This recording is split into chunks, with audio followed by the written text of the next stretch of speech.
பாவம் கருணாநிதி தனிமையாக இருக்கிறார், எல்லோரும் அவரை கைவிட்டு விட்டார்கள் என்று சொல்லுகிறார். கை என்ற நோய் என்ன விட்டு விட்டது? இதை யாரும் கைவிடவில்லை, கைவிட முடியாது.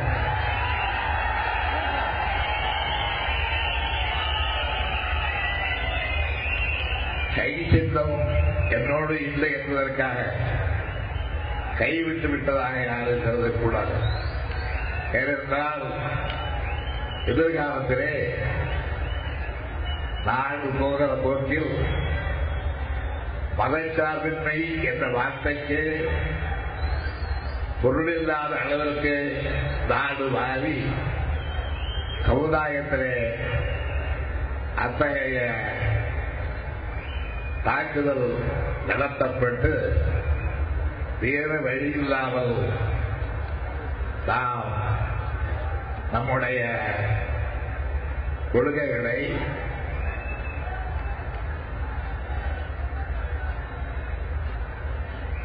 அடித்தள மக்களுக்கு ஆற்றிய பணிகளை ஆற்றுவதற்கு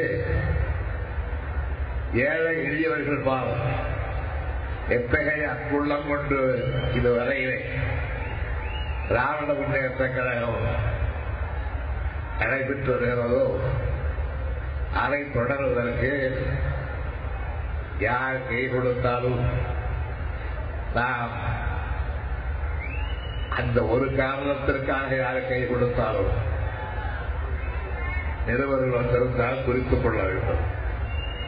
மதச்சார்பற்ற முறையிலே ஒரு ஆட்சி நடைபெறுவதற்கு யார் கை கொடுத்தாலும் அந்த கையை குலுக்கி வரவேற்போம் என்று மாத்திரம் நான் சொல்லிக்கொள்கிறேன்.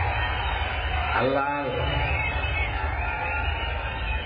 திராவிட முன்னேற்ற கழகத்தினுடைய தலையாய கொள்கை பைராக்கிய கொள்கை பெரியார் அவர்களால் பேரறிஞர் அண்ணா அவர்களால் உருவாக்கி தரப்பட்ட கொள்கை. அந்த கொள்கைக்கு பாதகமாக யார் உட்கார்ந்தாலும் அவர்களை நாங்கள் ஏற்றுக்கொள்ள தயாராக இல்லை. எங்களுடைய லட்சியத்தை அதற்காக கைவிட நாங்கள் உரைய மாட்டோம்.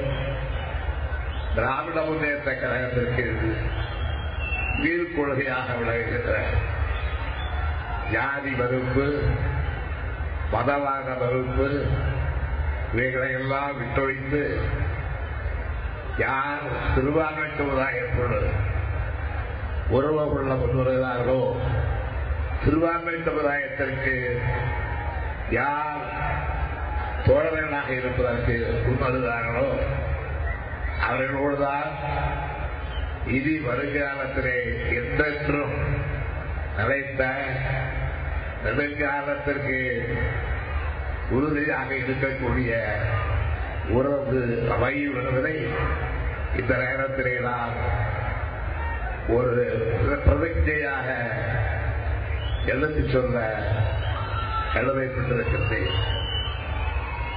ஏனென்றால் இப்பொழுது உள்ள ஆட்சியாளர்கள் சிறுபான்மை சமுதாயத்திற்கு தாங்கள் வேண்டியவர்கள் என்று நாடகமாடினாலும் கூட அந்த நாடகத்தை மக்கள் நம்ப தயாராக இல்லை.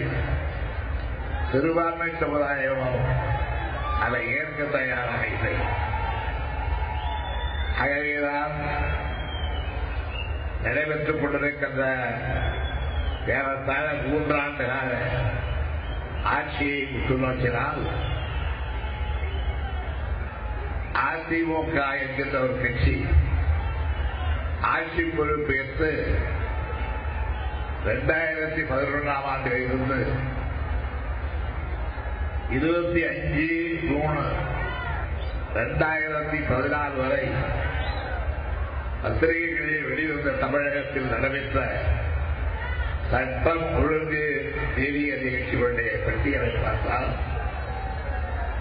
இந்த 3 ஆண்டு காலத்திற்குள்ளாக கொலைகள் மாத்திரம் 3130 கொலைகள், கொள்ளைகள்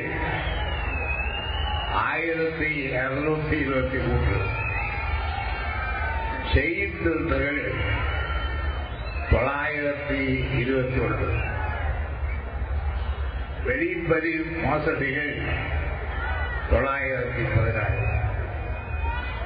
உங்களுக்கு ஞாபகம் இருக்கும், திருச்சியில் நம்முடைய தம்பி மாவட்ட கழக செயலாளர் நேருவினுடைய சகோதரர் ராமஜெயம் திருச்சியிலே கொலை செய்யப்பட்டு ஆண்டுகள் 2 கழிந்து விட்டது.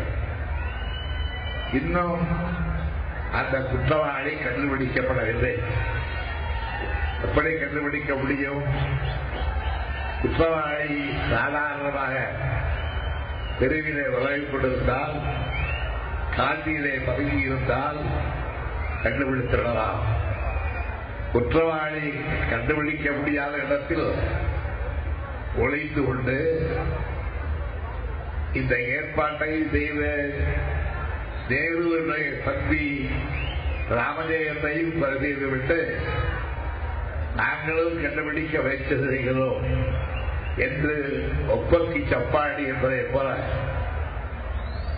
தேடிக் கொண்டிருப்பார்களே, ஆனால் எப்படி கண்டுபிடிக்க முடியும்? எனவேதான் சட்டம், ஒழுங்கு, அமைதி இவைகளெல்லாம் இந்த 3 ஆண்டு காலத்திலே படுகொலிக்கு போய்விட்டது.